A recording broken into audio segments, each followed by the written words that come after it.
देख रहे हैं तज्जियों, तबसरों और अहम तरीन खबरों पर मुश्तमिल पाकिस्तान का सबसे मुस्तनद और मोतबर न्यूज शो दुनिया महर बुखारी के साथ।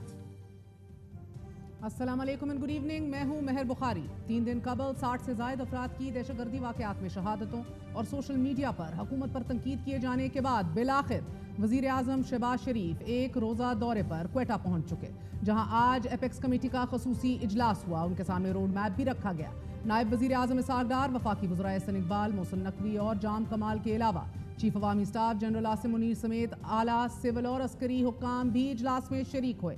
इजलास के बाद गुफ्तगू करते हुए वज़ीर आज़म का कहना था कि दहशतगर्दों का सफाया किया जाएगा, जबकि पाकिस्तान के झंडे का एहतराम करने वालों से बातचीत हो सकती है। 25 और 26 अगस्त को दहशतगर्दी के 8 से ज़ायद वाक़यात में 73 से ज़ायद अफराद जाँ बहक हुए और वज़ीर आला बलोचिस्तान सरफराज बुगटी के मुताबिक 23 अफराद को बसों से उतार कर शनाख्ती कार्ड देख कर गोलियां मारकर शहीद कर दिया गया। इस कशीदा सूरत हाल में गुज़िश्ता रोज़ IG बलोचिस्तान अब्दुल खालिक शेख को तब्दील करके कमांडेंट FC मौज़म जां सारी को नया IG बलोचिस्तान तैनात कर दिया गया। नवाब अकबर खान बुगटी की शहादत के बाद अब तक हालात काबू में नहीं आ सके। अलबत्ता मुस्लिम लीग नवाज की 2013 में वफाक और बलोचिस्तान में बनने वाली हुकूमत ने डॉक्टर अब्दुल मालिक बलोच की सरबराही में बैरून और अंदरून मुल्क मकीम बलोच रहनुमाओं से राब्ते किए और अमन प्रोसेस भी शुरू किया, लेकिन 2.5 साल बाद उनकी वज़ारत आला के खात्मे के साथ ही ये पीस प्रोसेस भी इख्तिताम को पहुंचा। तहरीक इंसाफ के दौर में भी मुज़ाकराती अमल शुरू हुआ, मगर मुज़ाकरात का ये अमल भी बीच चौराहे रह गया। आज इमरान खान ने भी जेल से एतराफ़ किया है कि अमेरिका के अफगानिस्तान से जाने के बाद हमने अफगान हुकूमत से TTP के खात्मे की बात की। अफगान हुकूमत हमारे साथ मुकम्मल ताउन के लिए तैयार थी, मगर जनरल फैज़ हमीद को मियां नवाज शरीफ के मुतालबे पर ओहदे से हटाया गया तो अफगान तालिबान से मुज़ाकरात का प्लान ख़त्म हो गया। 2 साबिक़ वज़राए आला अख्तर मेंगल और डॉक्टर अब्दुल मालिक बलोच के मुताबिक बलोचिस्तान मसले का हल ताकत के इस्तेमाल से नहीं बल्कि सियासी और मुआशी मैदान के जरिए हल किया जा सकता है।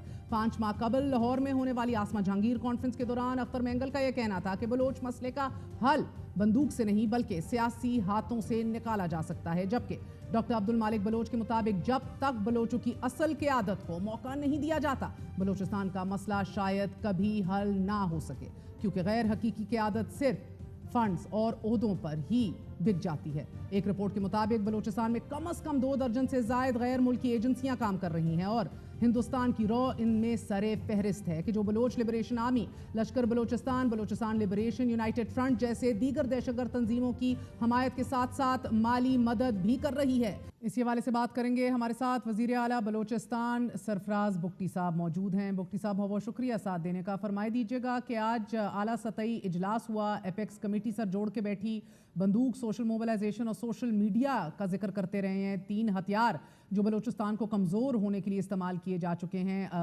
इन तीनों हवालों से क्या जायज़ा लिया गया कि अब क्या हिकमत अमली अपनाई जाएगी? शुक्रिया Mehar, thank you for having me. Mehar देखें, अब ये बात हम पहले दिन से जो कह रहे थे कि पाकिस्तान को कमज़ोर करने के लिए, बलूचिस्तान को बदअमनी पैदा करने के लिए 3 प्रॉन्ग्स थे जिसपे जो ये कुव्वतें थी, दहशतगर्द थे, वो उस पर काम कर रहे थे। और आज ये कम से कम कंसेंसस था कि ये तीनों चीज़ें हैं और तीनों को एक चैलेंज के ज़रिए देखा जाना है और उनको उसी तरीके से निपटने की हिकमत अमली बनाई गई है। ज़ाहिर है ये फोरम वो नहीं है जिस पर हम उस पर लेंथ में और डिस्कशन करें, लेकिन ये रियलाइजेशन ज़रूर थी कि ये तीनों जो हैं वो हुकूमत वक्त के लिए एक चैलेंज है। बुगटी साहब, जदीद असलहा, फैसिलिटेशन, सॉफ्ट टारगेट्स, ये सारी वो चीज़ें हैं जो आप हाईलाइट कर चुके हैं, लेकिन अब स्ट्रैटेजी क्या होगी? टारगेटेड ऑपरेशन ही जारी रहेगा या लार्ज स्केल ऑपरेशन होगा? इस पर कोई इत्तफाक हुआ है? देखिए, लार्ज स्केल ऑपरेशन की महर ज़रूरत नहीं है। उसकी वजह ये है कि जो थ्रेट कैपेसिटी है वैसे तो उस पर हर्ज नहीं है, क्योंकि आप अपनी फोर्सेस को यूज़ करते हैं थ्रेट को देखते हुए।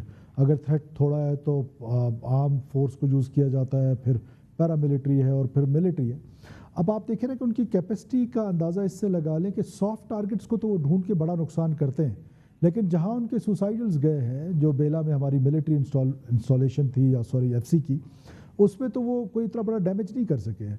ये वहाँ जाते हैं, एक 2-2 हज़ार किलोमीटर की सड़कें हैं। आपको पता है कि हुकूमत को या रियासत को 1-1 इंच प्रोटेक्ट करना होता है और वो किसी 1 इंच पे उन्होंने ब्रीच करना होता है। और ये जो टाइम है اس کی लिबर्टी भी उनके पास है, और वो जगह जो है जो सिलेक्ट करनी है जहाँ पर वो अटैक करते हैं उनकी लिबर्टी भी उनके पास होती है, और वो साफ टारगेट ढूंढते हैं, मासूम मुसाफिरों को उतारते हैं और उनको बेदर्दी के साथ शहीद कर देते हैं।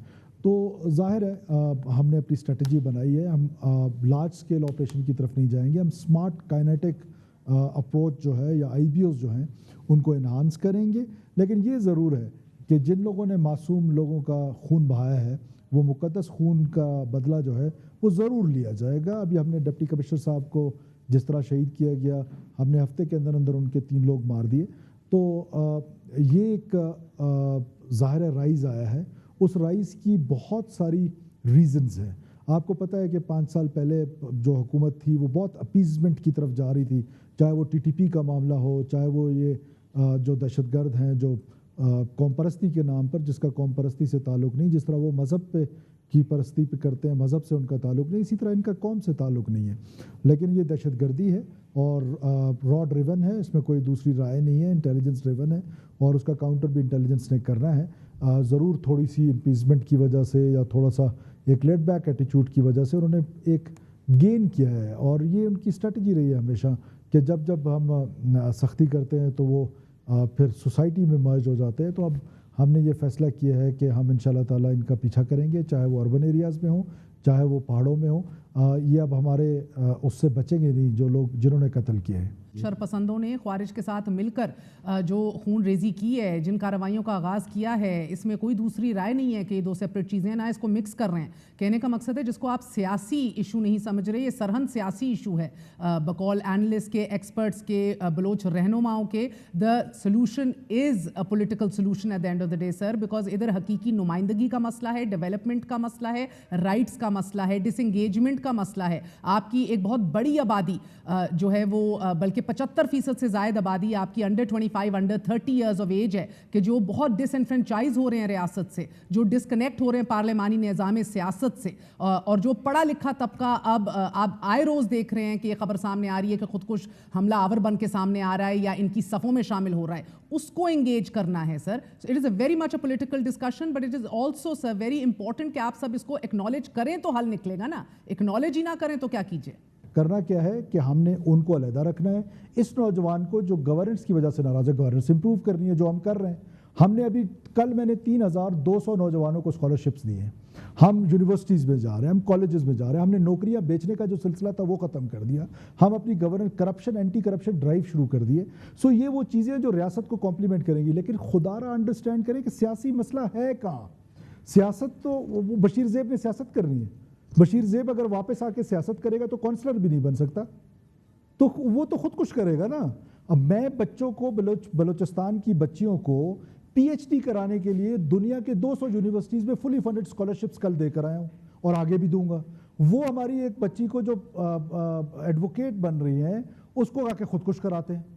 तो कहने का मतलब है कि ये जो इस चीज़ बड़ी थिन लाइन है कि हम ये कहते हैं कि हमारे जो नेशनलिस्ट दोस्त हैं वी ऑल रिस्पेक्ट देम, और वो मेन स्ट्रीम पॉलिटिक्स करना चाहते हैं, कॉन्स्टिट्यूशन में रहते हुए पॉलिटिक्स कर रहे हैं, कभी इलेक्शन। अब ये हकीकी नुमाइंदगी क्या है मुझे बताएं। 98% वो लोग हैं जो पिछले 50 साल से जीते आ रहे हैं, जिनके दादा भी जीत रहे हैं, वालिद भी जीत रहे हैं। वो कौन है? कितने लोग हैं जिनका 2nd टर्म है, किसी का 3rd टर्म है, किसी का 4th टर्म है, 2-3 ऐसे लोग हैं, 4 लोग ऐसे होंगे जो नए आए होंगे।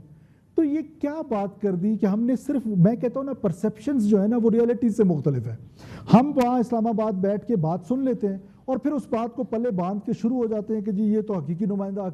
कौन है हकीकी नुमाइंदा?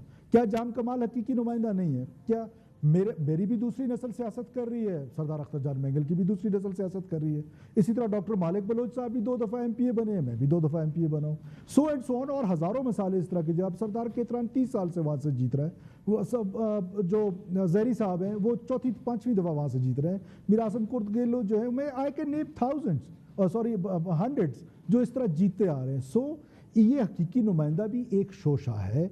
क्या जब डॉक्टर अब्दुल मालिक बलोच साहब वज़ीर आला थे तो क्या ये दहशतगर्दी नहीं हो रही थी?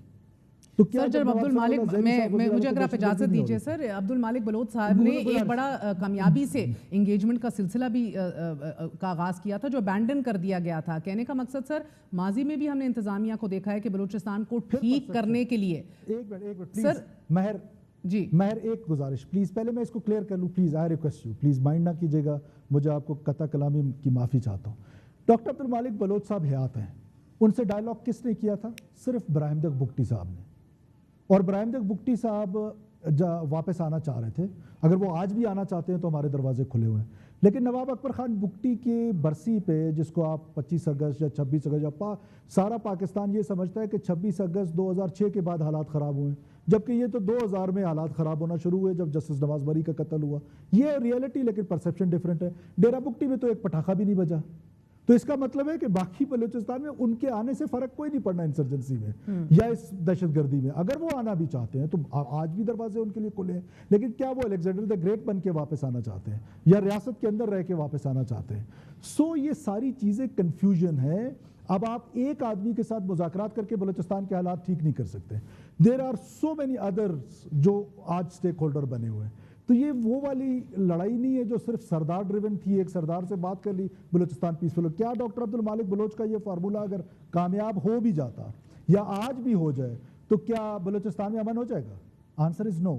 اور اگر آج ڈیولپمنٹ کی ہم بات کریں کہ ڈیولپمنٹ ریزن ہے، انپیرلل ڈیولپمنٹ تو ایشو ہے، لیکن اگر ہم اسلام آباد جتنا ڈیولپ کر لیتے ہیں پورے بلوچستان کو، تو کیا یہ سیپریٹسٹ موومنٹ یا انسرجنسی ختم ہوگی؟ آنسر از نو. تو میں کہتا ہوں کہ ون سائیڈڈ سٹوری سن کے پرسیپشن بیس پہ یہ لوگ جو ہیں یہ لیجٹیمیٹ وائسز بنتے ہیں سیپریٹسٹ کی، کیونکہ وہ بشیر زیب آ کے خود تو جلسہ نہیں کر سکتا، لیکن مہرنگ تو کر سکتی ہے، یا کوئی اور نیشنلسٹ پارٹی کا تو کر سکتا ہے. تو اس کو انڈرسٹینڈ کریں، ان کو ان سے علیحدہ کر دیں.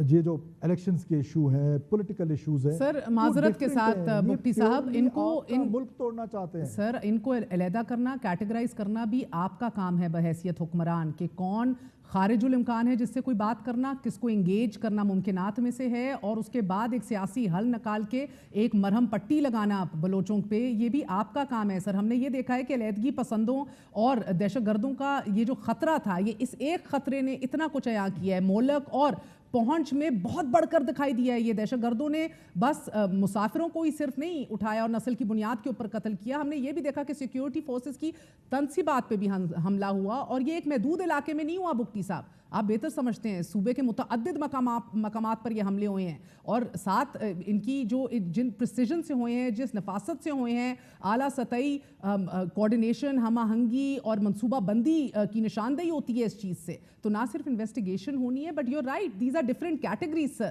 بٹ ایک ان تمام تر ڈفرینٹ کیٹیگریز کو بھی فگر آؤٹ کرنا، یہ ون ایٹ اے ٹائم تو نہیں ہو سکتا. سائملٹینیسلی آپ کی حکومت کو ان کو ایڈریس کرنا ہوگا ان سارے ایشوز کو، کہ کون ایکٹیوسٹ ہے اور کون دہشت گرد ہے. دیکھیں نا کنفیوژن کہاں ہے.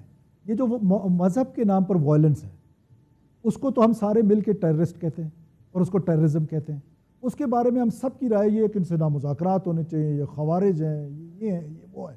وہ کیونکہ اپنا دیوبندی مکتبہ فکر جو کہ نہیں ہے، مطلب کہ اس کا کوئی تعلق نہیں ہے دیوبندی سے، وہ کہتے ہیں کہ ہم یہ والا مذہب اپنا لانا چاہتے ہیں یا اپنا مسلک لانا چاہتے ہیں، پورے پاکستان کے سسٹم کو چینج کرنا چاہتے ہیں، ڈیموکریسی کے بجائے ایک آدمی کو امیر المومنین بنانا چاہتے ہیں اور باقی پاکستانی اس کے نیچے رہیں. دوسرا آپ کی جیوگرافی کو چینج کرنا چاہتے ہیں، اور وہ بھی وائلنس کے ذریعے، بندوق کے ذریعے. اور اس کی ریزن آپ یہ سمجھتے ہیں کہ یہ انپیرلل ڈیولپمنٹ کی وجہ سے، جبکہ وہ خود کہتے ہیں کہ ہماری ریزن یہ نہیں ہے، ہم اس لیے لڑ رہے ہیں کہ ہم بلوچ آئیڈینٹی پہ ایک ملک بنا سکے آزاد اور پاکستان کو توڑ سکے. سر میں بالکل ان کی بات نہیں کر رہی، وہ خارج الامکان ہے بات کرنے سے، ان کو ختم کر دیجئے، کوئی کنفیوژن نہیں ہے سر. باقی آپ باقی جو پارلیمانی نظام سیاست سے مایوس ہو رہے ہیں ان کو تو انگیج کر سکتے ہیں نا، جو اپنے حقوق مانگ رہے ہیں، جو اپنا آئینی حقوق مانگ رہے ہیں، جو right of education, right of speech, right of protest مانگ رہے ہیں، رائٹ آف ایسوسیشن مانگ رہے ہیں. سر رائٹ آف پروٹیسٹ جو ہے وہ تو بالکل ہر انسان کا ہے، رائٹ ٹو اسمبل بھی ہر پاکستانی کا ہے. اس رائٹ ٹو اسمبل کو آرگنائز کرنے کا حق کانسٹیٹیوشن نے آرٹیکل 16 میں کس کو دیا؟ حکومت کو دیا نا. ہم تو صرف اتنا کہہ رہے ہیں کہ right to assemble is your right, اس کو آرگنائز کرنے کا رائٹ مجھے ہے. پھر انٹینشن کیا ہے؟ میں آپ کو کہہ رہا ہوں کہ پاکستان توڑنے کے لیے 3 محاذ انہوں نے چنے. ون از کائنیٹک، 2 اس کے نان کائنیٹک پرانگز ہیں، ایک ہے سوشل میڈیا اور ایک ہے سوشل منوور. تو اس کو انڈرسٹینڈ کریں. ہمارے پاس سرکمسٹانشل ایویڈنسز بھی ہیں، سالڈ ایویڈنسز بھی ہیں. میں ڈاکٹر مالک بلوچ صاحب پہ کیوں نہیں الزام لگا رہا ہوں. سو آپ اصل میں پرابلم یہ ہے کہ اس حد تک اس کو بار بار پروپیگنڈا ٹول کو بلوچستان کا مسئلہ مذاکرات 100 دفعہ مذاکرات بھی دروازے کھلے ہوئے، نہ بشیر زیب مذاکرات کے لیے تیار ہے، کس سے مذاکرات کریں؟ اگر مذاکرات سے مسئلہ حل ہو جائے، فرض کریں کہ آج اختر مینگل صاحب کے ساتھ کیا مذاکرات کریں ان سے؟ کہ اچھا الیکشنز جو ہیں وہ ان کی خواہش ہوگی کہ ایسے ہو جائیں، ہماری خواہش تھی کہ ایسے ہو جائیں، ہر پارٹی کو گرو کرنے کا حق ہے. یہ پہلی دفعہ تھوڑی ہوا ہے. ابھی 2013 میں اختر مینگل صاحب کی 1 سیٹ تھی، اس دفعہ تو وہ ایم این اے بھی ہیں. اسی طرح ڈاکٹر عبدالمالک بلوچ صاحب کی اس دفعہ سیٹیں جو ہیں وہ 3 آئی ہیں. پچھلی بار 8 آئی تھی، ایک دفعہ پچھلی بار 0 پہ تھے وہ 2018 کے الیکشنز میں 1 سیٹ بھی نہیں تھی. محمود خان اچکزئی صاحب کبھی 5 ممبرز لے کر آتے ہیں، کبھی 4. اس دفعہ ان کے ممبرز نہیں آ سکے. سو اینڈ سو آن. یہ الیکشنز بلوچستان میں اسی طریقے سے ہو رہے ہیں. یہ پروپیگنڈا ٹول، پہلا پروپیگنڈا ٹول انہوں نے ایف سی کے خلاف چلایا کہ جی ایف سی یہ کرتی ہے، ایف سی وہ کرتی ہے، تاکہ وہ فورس جو ان کو کاؤنٹر کری ہے وہ ملائن ہو جائے اور وہ پیچھے ایک سٹیپ ہو جائے. ان کو ملائن کر دیا. پھر دوسرا انہوں نے سوشل میڈیا، بلوچستان جی کسی صدی میں سوشل میڈیا سے محروم ہے، سوشل میڈیا دے دیا. وہ ٹیررسٹ ہم پر اٹیک بھی کرتا ہے، ویڈیو بھی بناتا ہے، اور سوشل میڈیا کے ذریعے پورے انہوں نے ایک سوشل موبلائزیشن بھی کر دی. یہ جو کوارڈینیٹڈ اٹیک سائملٹینیسلی ہوئے ہیں، اس کو فیلئر تسلیم کرتے ہیں؟ دیکھیے، فیلئر کا لفظ بہت بڑا ہوتا ہے، لیکن یہ ضرور ہے کہ جہاں انٹیلیجنس ایجنسیز 9 گول روکتی ہیں پری ایمپٹیو میجرز کے ساتھ، وہ کسی کو نظر نہیں آتے. وہ جو 1 گول ہو جاتا ہے وہ نظر آ جاتا ہے. اور پھر آپ گراؤنڈ ریئلٹی کو سمجھیں کہ انٹیلیجنس ایجنسیز کے پاس انٹیلیجنس 2 آنی ہے، یا ہیومن انٹیلیجنس آنی ہے یا ٹیکنیکل انٹیلیجنس آنی ہے. اور یہ دونوں اس انوائرمنٹ میں جہاں آپ نے 4G سروسز 5G سروسز پورے بلوچستان میں چلا دی ہیں اور ان کو وہ فیسلٹی دے دی ہے، تو وہ ٹیکنیکل انٹیلیجنس کو مشکلات پڑ رہی ہیں. تو اس کو ایڈریس کرنے کی ضرورت ہے. کون ایڈریس کرے گا؟ ہم نے کرنا ہے. اور جب ہم کرنے کی کوشش کرتے ہیں، فار ایگزامپل ایف سی کی چیک پوسٹیں لگ جاتی ہیں تو سارے شور بچانے لگتے ہیں، جی پوسٹیں لگ گئی، چیک پوسٹیں لگ گئی. جب چیک پوسٹیں ہٹا دے تو ٹیررسٹ آ کے حملہ ور ہو جاتے ہیں. تو پھر کہتے ہیں کہ جی یہ حملہ ور ہو گئے، آپ کہاں تھے؟ سو انڈرسٹینڈ کریں، پروپیگنڈا ڈفرینٹ ہے، پرسیپشن ڈفرینٹ ہے، ریالٹیز ڈفرینٹ ہیں.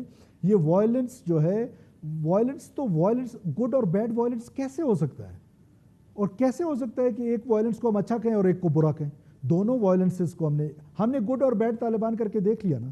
آج اس کا رزلٹ آپ کے سامنے ہے. اب وہی ہم رپیٹ کرنے جا رہے ہیں. اور یہ جو امپیچمنٹ تھی نا، یہ بیچ میں 5 سال پہلے آئی، جہاں وہ طالبان کو آ کے واپس بسایا گیا، یہاں پر بلوچ سیپریٹسٹ کو بھی چھوڑا گیا. میں سمجھ گئی سر، میں آپ کا مدعا سمجھ گئی. یہ آخری سوال بتا دیجیے گا کہ اب گوئنگ فارورڈ کچھ ہٹ کے ہوگا، یا بس آپریشن میں تیزی آئے گی کہ جو آلریڈی آن گوئنگ ہے؟ دیکھیے، 2 چیزیں اس میں. جس طرح وہ 2-3 پرونگز میں کام کریں، ہم بھی 2-3 پرونگز میں کام کریں گے. ہم نے اپنی اسٹریٹجی بنائی ہے. ظاہر ہے we are in the conflict region, conflict zone. ایک لڑائی ہے، اس لڑائی میں کبھی کس کو زور کا موقع لگتا ہے، کبھی کس کو لگتا ہے. تو یہ میں سمجھتا ہوں کہ ہماری سیکورٹی فورسز کے اندر کیپیسٹی ہے، کیپیبلٹی ہے. حکومت کے اندر یہ پروونشل گورنمنٹ کا کام ہے نیریٹو، یا فیڈرل گورنمنٹ کا کام ہے نیریٹو، یا پاکستان کی پولیٹیکل پارٹیز کا کام ہے نیریٹو. نیریٹو کا کام ہم نے کرنا ہے. اس کے بعد جو سبورژن کو روک رہا ہے، فار ایگزامپل نوجوان دور ہو رہا ہے، نوجوان کو نزدیک کرنے کا طریقہ. ہم نے ابھی اسکالرشپ پروگرام شروع کیا. جو بلوچستان کا کوئی بھی جوان پی ایچ ڈی کرنا چاہتا ہے، اس کو ہم دنیا کی 200 انٹرنیشنل یونیورسٹیز میں فلی فنڈڈ اسکالرشپ دے رہے ہیں. اب نوکریاں بکتی تھی، ہم نے اس کا طریقہ کار ایسا وضع کر دیا کہ اب کوئی نوکری بکے گی نہیں، نوجوان کو میرٹوکریسی پہ نوکری ملے گی.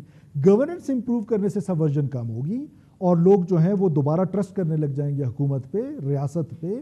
اور ساتھ ساتھ کائنیٹک جو ہے وہ smart kinetic, I B Os, intelligence based operations وہ کر کے انشاءاللہ تعالیٰ. ان کی کیپیسٹی اتنی نہیں ہے، مجھے یقین ہے کہ یہ معاملہ جو ہے زیادہ دیر تک یہ سسٹین نہیں کر سکیں گے.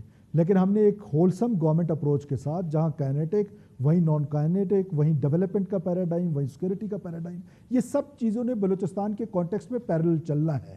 اور اس کو ہم پیرلل چلائیں گے، اور انشاءاللہ تعالیٰ ریزلٹس اورینٹڈ جو ہے وہ ہماری پالیسی ہے. بہت بہت شکریہ. وزیر اعلیٰ بلوچستان سرفراز بگٹی ہمارے ساتھ موجود تھے.